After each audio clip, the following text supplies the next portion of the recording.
Good morning, Rabutai. Welcome to Breakfast in the Class. Breakfast in the Class today is dedicated in loving memory of Alan M. Feder, Alav Hashem Nishmat Eliyah Mordechai Ben Yechiel, Alav Hashem for his Askara by his daughter, Andrea Roost.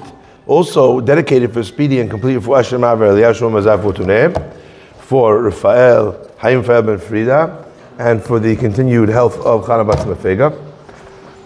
Year of Breakfast in the Class dedicated to memory of Shmat, Ruth Orfali Bat Adela, sponsored by our family.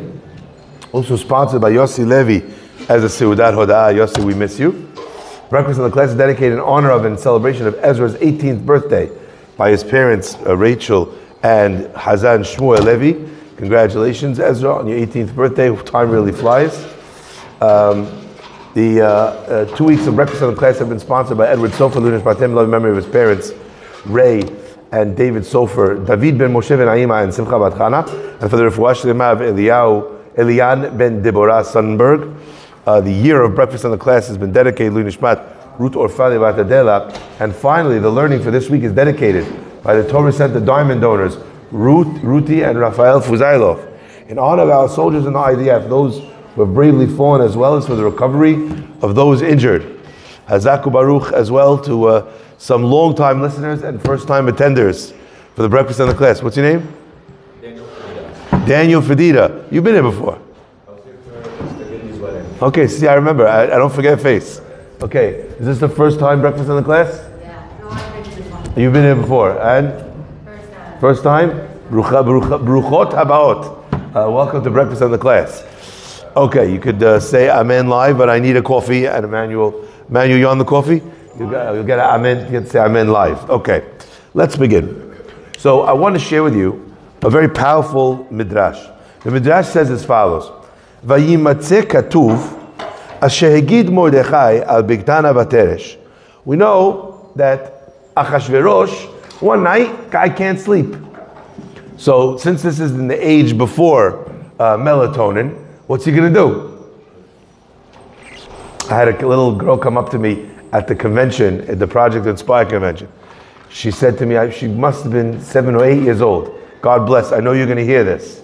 She never misses even one class. But when does her parents let her listen to the class? When she's in bed, that's when she gets to listen to the class. So I said, does the class put you to sleep? She said, sometimes. So it's dinner in the class for her. So before Ahashverosh had dinner in the class, didn't have melatonin, what's he going to do? So he says, bring me the Sefer HaZichronot. Bring me the book of memories. Anyway, they bring the book of memories, and miraculously, the person who's reading it, he was actually, the Midrash tells us, was the son of Haman. So he opens up the book, and what does he see in the book? Mordechai saved the king. Hates Mordechai, he hates all Jews, just like his daddy, right? So he turns the pages. The wind blows the pages back. The Midrash says the Malach Michael made sure that the pages kept turning, no matter how many times he turned the pages. When he went to read it, it came back to Mordechai. The guy, until finally Achashverosh is just yelling, read it, whatever it says. And he reads the story of how Mordechai saved the king by telling him about the plot to assassinate him with Bigdan Vateresh. Please only answer Amen if you're listening to this live. Baruch atah Adonai, Eloheinu melech haolam, she'akol nהיה baro. Okay, so one of the most beautiful pieces of Musar I ever saw, Mechila,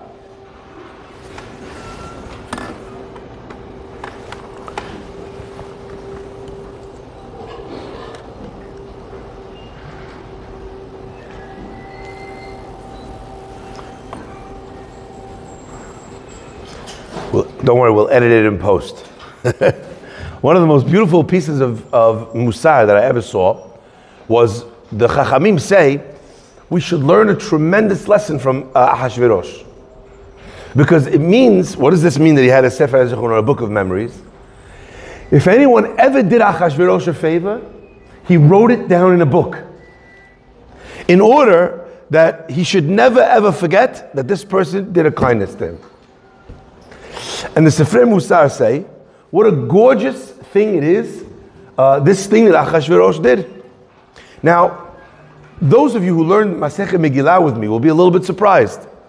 Because in Masechet Megillah, it tells us the opinion, at least one opinion, that Achashverosh is actually as bad or worse than Haman. As a person, as a despot. In fact, the Chachamim tell us that at the meal, when Esther is sitting there with Achashverosh and Haman, he says, who's this person? And she points her finger at the Rasha. And who's she pointing at? Achashverosh. And again, from Shamayim, they intervene and her hand gets moved to Haman. But Achashverosh is no good guy. And here we're learning from him this message, this idea, this musar, that a person, when someone does them a favor, they should write it down, save it in their phone, have a list of people who've done good things to them. What's going on? So let me just share this with you. Because the Midrash actually brings a few things that Achashverosh did that were good. I want to read you the language of Rav Gamliel Rabinovich. He says as follows. Why do we learn this from Achashverosh? Lilamdenu, to teach us. Shemikol ish sheba'olam, from every human being in the world. Umichol davar sheba'olam, and from everything in the world. Im matzanu bo ez hanaga davar tov, if you find a behavior or something good about that person or that thing, min hara'ui litzayeno ulilmod hanaga tova mimenu, you should notice that good about the person and learn from that person. When we say in the Mishnah, Ezu chacham adomed mikol adam, it doesn't mean a wise person learns from all people, as if to say an older rabbi and a younger rabbi. Not for everybody. A younger rabbi and a yeshiva boy, a yeshiva student. A yeshiva student and a person who went to Hebrew day school. No, it's not telling you that if they have to have some background or some education. It says halomed mikol adam, from everyone. And when you see something good about somebody, we're not supposed to begrudge it or knock it or slam it or ignore it, but actually we're supposed to appreciate it and then onboard that thing. Now the reason why I'm mentioning this is not only because of Achashverosh and not only because of the practice that we mentioned. I saw brought down, beautiful idea. If Achashverosh wrote down a favor that you did to him once, how much more should a person keep a journal of every good thing that God ever did for them? I love this idea. Because if someone did something for you once, and then you write it down, how about somebody about which we say in the prayers, for all of your kindnesses, all of your goodness, that are with us every single day, right? Erev, boker, tzahorayim, in the morning, in the afternoon, and in the nighttime. What a way to shift the way you see your life. What a way to recognize and to appreciate all the beautiful things that a person has. So the first idea is that we're learning a great thing about remembering the kindnesses that somebody did. I was thinking, imagine if every Purim you would send mishloach manot, of course to your friends, whatever you need to send to family members. But imagine if you found somebody from your past that did something that you really appreciated, that you never said thank you to, and you sent them mishloach manot, and you wrote down a card. I'll never forget that in my darkest hour, when I was in school, I was being bullied, or when I was trying to get married, and you tried setting me up with 3 people, or that one time when, whatever, it doesn't matter. What a beautiful thing that would be, to send mishloach manot ish l're'eu, especially to somebody that you owe this debt of hakarat hatov to. So the reason why I'm bringing this up is not because it's a nice idea, not because we should remember that, and even more so, start journals of chasadim from HaKadosh Baruch Hu. Not only because of that. Really what I want to do is draw a parallel from the fact that we're learning from Achashverosh in the first place. Now let's take a look at the mitzvot of Purim. What are the mitzvot of Purim? We have a mitzvah of Mikra Megillah, reading the Megillah. We have a mitzvah of Mishloach Manot, of giving food, 2 foods, ish l're'eu, person to their friend. We have matanot levyonim, the giving of tzedakah to two aniyim. And we have the hayuv seudah. Our rabbis are really teaching us that this day, Purim, we know, is a day of unparalleled joy. There's no other holiday that because it's a joyous holiday, it transforms the entire month around it. What do we say about Adar? Mishinichnas Adar, marbim misimcha. The whole month of Adar lifts you up with joy.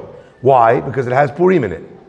But on Pesach, we don't say Mishinichnas Nisan, marbim misimcha, even though, by the way, the Torah says that there's a biblical commandment of joy on Pesach. V'samachta b'chagecha. Which is the bigger obligation? The deoraita of Pesach for joy, or the derabanan of Purim for joy? One would imagine the biblical command of Pesach. And yet, we don't say that the whole month of Nisan is transformed. We don't say that the month of Tishrei is transformed from Sukkot. We don't say the month of Sivan is transformed because of Shavuot. Only the month of Purim. Why? I think there's something here which is very powerful. Purim's joy is in some ways above and beyond anything else. I'd like to share why, but using the mitzvot of the holiday of Purim as a way to understand it. These four mitzvot seem to be disconnected, haphazard. You know, you have to do a little bit of this, and you got to do that, and you got to do the other thing. But if you paid attention, you realize that actually these mitzvot are actually relating to strata, to levels. Allow me to explain. Mikra Megillah, what is the purpose of reading the Megillah? It's to recognize God's hand even in the hidden moments of our life. So Mikra Megillah represents a relationship that a person has and the cognition of that relationship with HaKadosh Baruch Hu. So it's a relationship between you and God. Then there's a relationship that a person has to work on, which is Mishlach Manot Ish L'Re'ehu, between him and his fellow Jew. That's between me and someone like me. Then you have Matanot Le'evyonim, which are given to people that are poorer than you. So you're actually having a relationship between who? Between a Jewish person and someone that maybe is considered to be less than you. And finally, the mitzvah of Seudah, where the mitzvah of Seudah is for the person to bring simcha to himself, to his own self. What we're learning here, my friends, is that in order to have a simcha which is complete, what does a person need to take care of? They need to take care of each one of these levels. If a person has one of these levels where they've not brought simcha to, they've not appreciated, connected on, then the disconnect that they feel from that level is enough to hamper, to dampen, or to rob them of simcha. So, let me just try and explain that one more time. Right over here, I have a speaker system. The speaker system has a plug that goes into the wall, needs electricity. In the back of the speaker system, I have a receiver. It sends a wireless signal that the microphone, if the microphone is working, would be able to connect to. Now, in order for any of that to work, every bit of that has to work. If I have 2 out of 3, does it work? Let's say the speaker is plugged in and the receiver is plugged in, but the microphone is dead. Nothing. It's not like you have a little noise, you have no noise at all. What happens if the microphone is fully charged and the speaker is plugged in, but the receiver's battery is dead? Nothing. You get no sound whatsoever. How about if the first two, the microphone and the receiver, fully charged, ready to go? The speaker does not have its charge. It's not plugged into the wall. What do you got? Nothing. The nature of the simcha and the joy of Purim is that we've taken care to make as a mitzvah and a point of focus each of these relationships with the people and the God and the self in your life. So let's try and define what these relationships look like using the halachot that we know about these 4 mitzvot. The first mitzvah about the Megillah is that a person has an obligation to read the Megillah twice. Do we know that? Yes? Yes. What happens if I forget to read the Megillah in the nighttime? Could I read the Megillah 2 times in a day? I have to read it twice. Doesn't work. The Megillah reading needs to be once in the nighttime and once in the daytime. If you read it twice in the day, or you read it twice at night, do you fulfill your obligation? No, obviously not. That means that what Hazal were communicating is that for a person to be Megaleh, Megillat Esther, to reveal that which is hidden, to find God, they need to be a person who's finding God in the daytime, in the morning, and finding God at night. They need to be a person who's seeing HaKadosh Baruch Hu when his actions are clear as day, and they need to be finding God when they're pitch black and they can't see which way to go, and they have no clarity and they feel abandoned. Even there, va'afilu b'hastara, shebetocha hastara, bevadai gam sham, nimtza Hashem yitbarach. Even in the hidden place, within the hidden place, for sure God is there as well. That's the reading of the Megillah at night. So the first step is to make my peace and to connect with the God of the daytime and the God of the nighttime. A parallel to this concept happens when the Jewish people leave Egypt. They're taken into the desert. God says, I will forever remember your kindness to follow me in the desert, in a place where there was no food. A place of no food. You followed me. But even though we had exhibited our faith in that moment, God made sure that there was a pillar of cloud that guided them by day. And at night, when that cloud would not have been seen, there was a amud esh balayla. There was a pillar of fire at night. God guides in the daytime and in the nighttime. His method of guiding, though, is clear in the Pasuk. Is different for those periods of time. But one would have to be crazy to think that one of them was better than the other. Each one was suited for that time. Since that's the case, the first stage of happiness a person receives is when they are cognizant and aware that no matter what they do, and no matter where they go, and no matter what's happening to them, HaKadosh Baruch Hu is standing right here next to me. That's the first layer of Simcha. The second layer of Simcha is Mishloach Manot Ish L'Re'ehu, is being able to have and to develop connections and relationships with the people in my life. Reya is a friend. But in the concept of friend is all forms of the relationship. How do I know?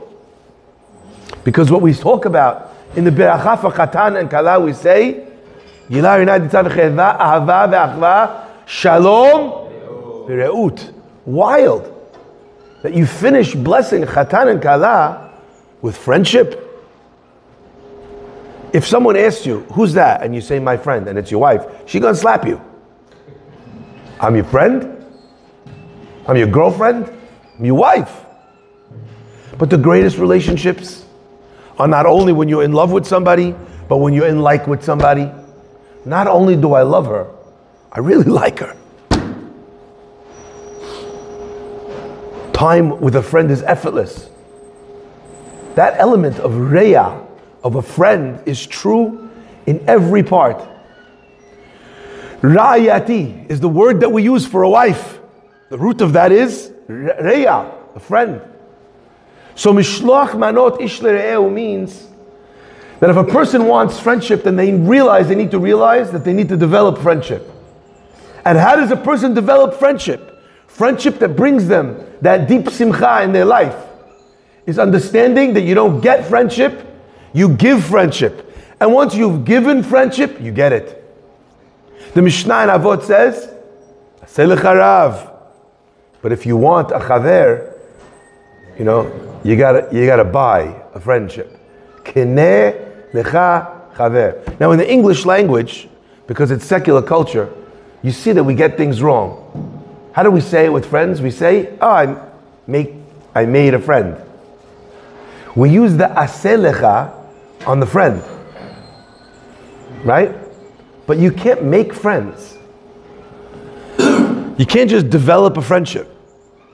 A true friendship comes from when you're giving to that person. That's what it is. If you're not giving in a friendship, eventually the friendship becomes something else.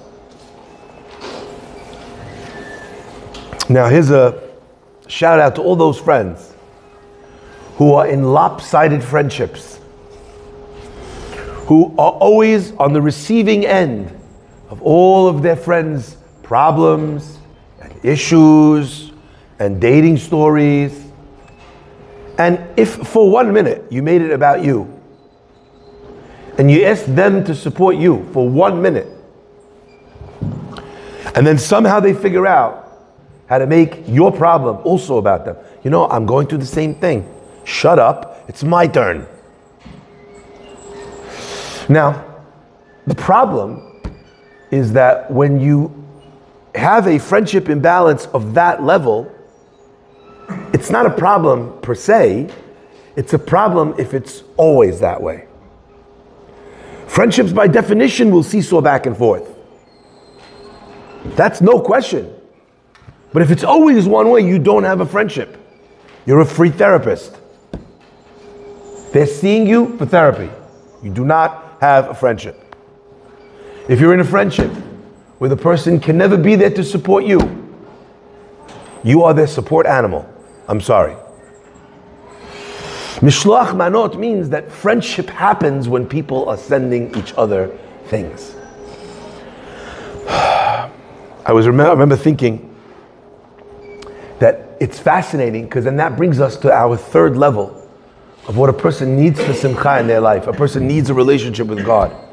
They need a relationship between man and fellow man. But then we have matanot le'evyonim. Matanot le'evyonim is not where you're equal footing, ish le're'ehu. It's where the other person is an evyon. They don't have anything. Because the third level of simcha is a person cannot be happy in this life unless they are a giver. And what did I just tell you?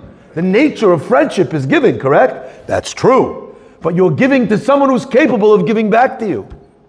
So in friendship, there's always the possibility that the giving you're investing in the relationship is something that you're getting something back from. Not that that's the only reason why I'm there, but that's the reality of a friendship. If it's not that, it's not a healthy friendship. A person needs to experience in this life. For a person to receive simcha in this life, they need to have a lane of giving from which they are not getting back, where there's no taking involved. That might be volunteering, it might be donate your time, it might be giving that friend that free therapy that they want. Just reclassify it. Don't mistake it for friendship. You know why? Because if you see it that way, you will never be upset that the thing that you think it is, it keeps not being. When you think you have a friendship, you're upset that you're supporting this person. All you need is for someone to shift the dynamic and say, look, I know she thinks she's your friend, but she really needs a person now to help her out. Would you mind being? No, I don't mind being that person. My hard feelings are only because I thought I was in a friendship and now I'm finding out that I'm not. So we change the expectations. We develop in our minds the idea that there has to be in my life people, programs, opportunities where I'm giving and I'm not hoping to get anything back. When a person is giving in that way, they experience simcha. And finally, the last is the seudah, where a person is taking care of themselves. If a person is not taking care of themselves, looking after themselves, wondering, worrying about themselves, ensuring that they are okay, then even if you have the other three nailed down, you have a person who becomes a doormat, you have a person who runs with no energy, you have a person who starts resenting everyone around them, you have a people pleaser that can never stand up for themselves. In each one of these 4 keystones lies the key to complete simcha. And when a person has a simcha which is complete on that level, in these 4 arenas, and I would encourage everyone to take a piece of paper and draw a quadrant, okay? 4 squares, one of them label me and God, one of them label me and friends, one of them label me and volunteering, or me and giving, and one of them label me and myself. Now, what does it mean to take care of yourself? On a simple level, taking care of oneself, like people think it is today, means going to get a manicure. This is me time. That's how I hear people say or talk about taking care of themselves. They're getting a manicure, they're getting a blowout, guys going to the spa, getting a massage, and you know what? No question, I ain't gonna take that away from you. Enjoy it. That is the shallowest level of self-care. You are literally taking care of the very end of your body. You're getting massage, that's the outermost layer of self-care. What does true self-care look like? Ben adam le'atzmo. What does it truly look like to be able to take care of oneself?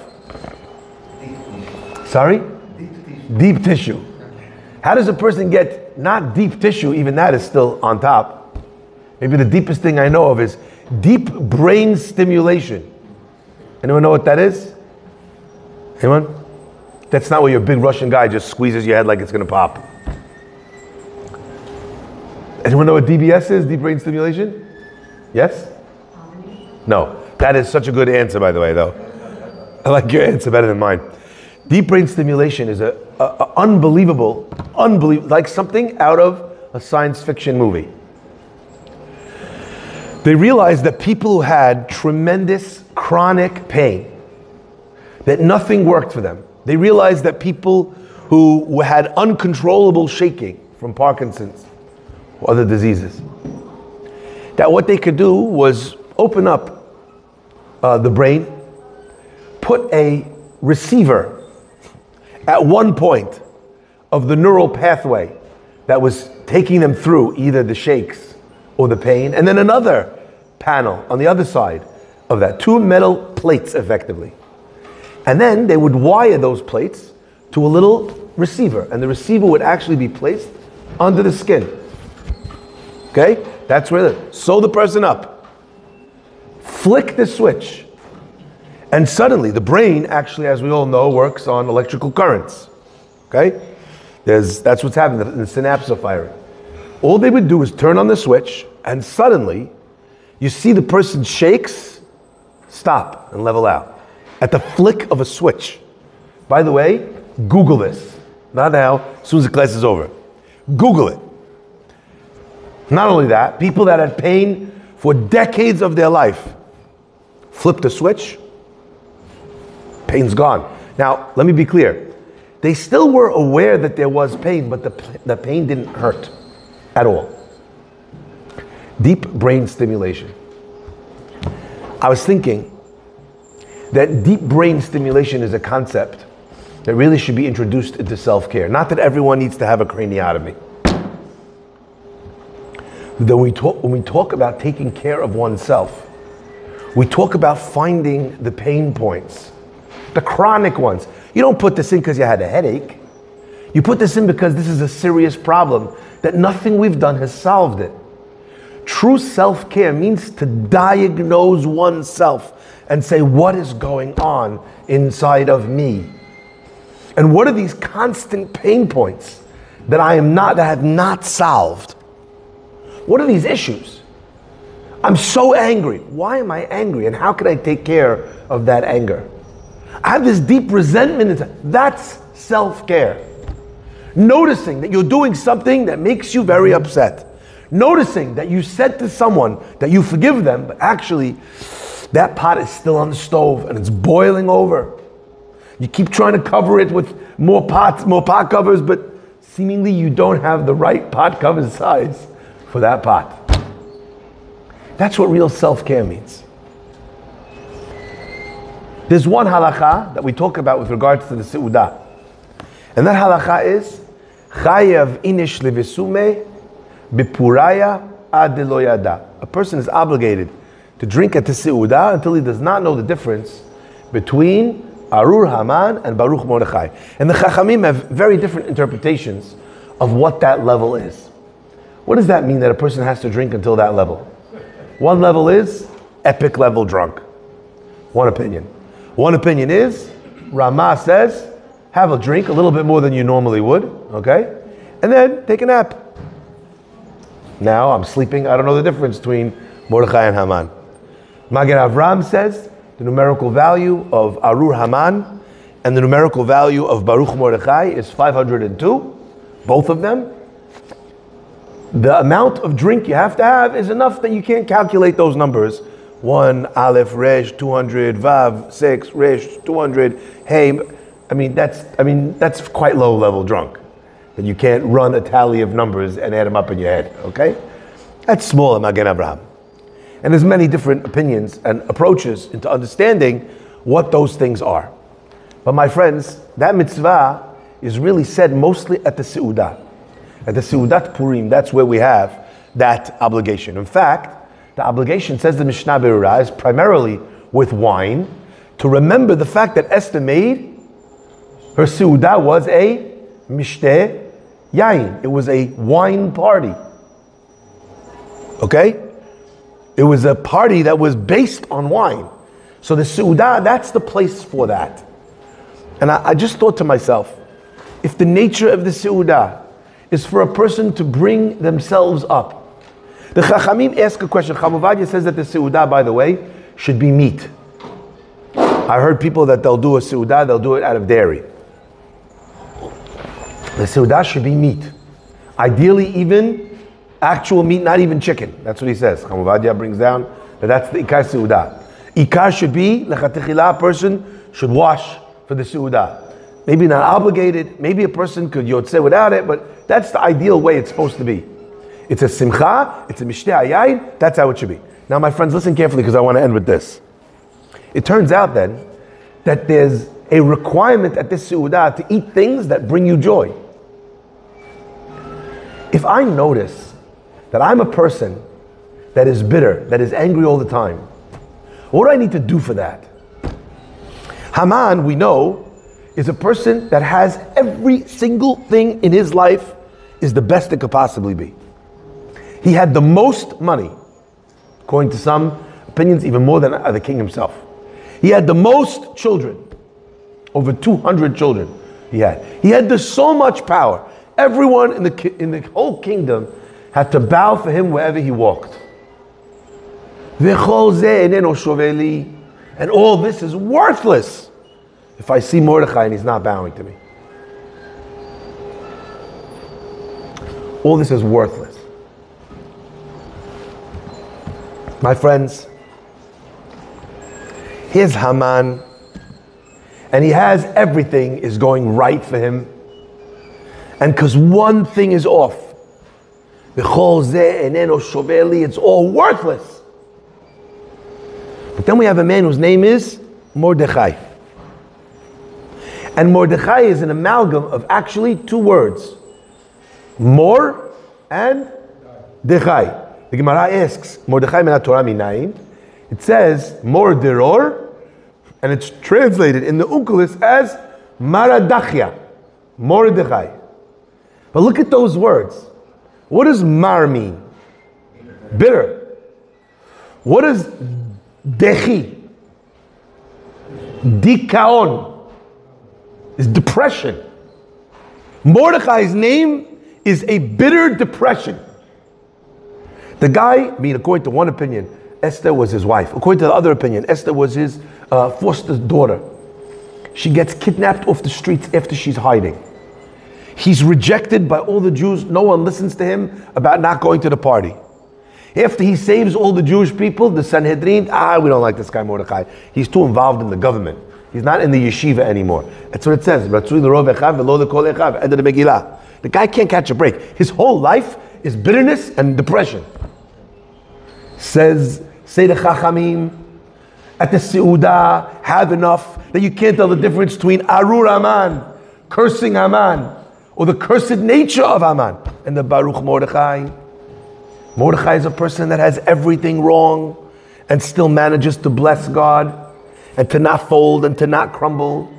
And Haman is a person who has everything right and there's one thing wrong and he focuses only on the one thing that's wrong.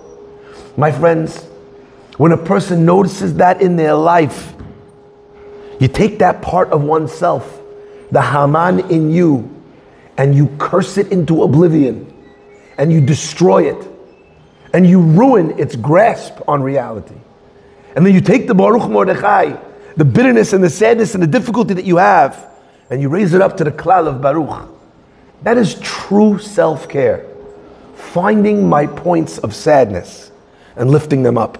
Finding my points of anger and diffusing them. Finding my points of resentment and making that thing right.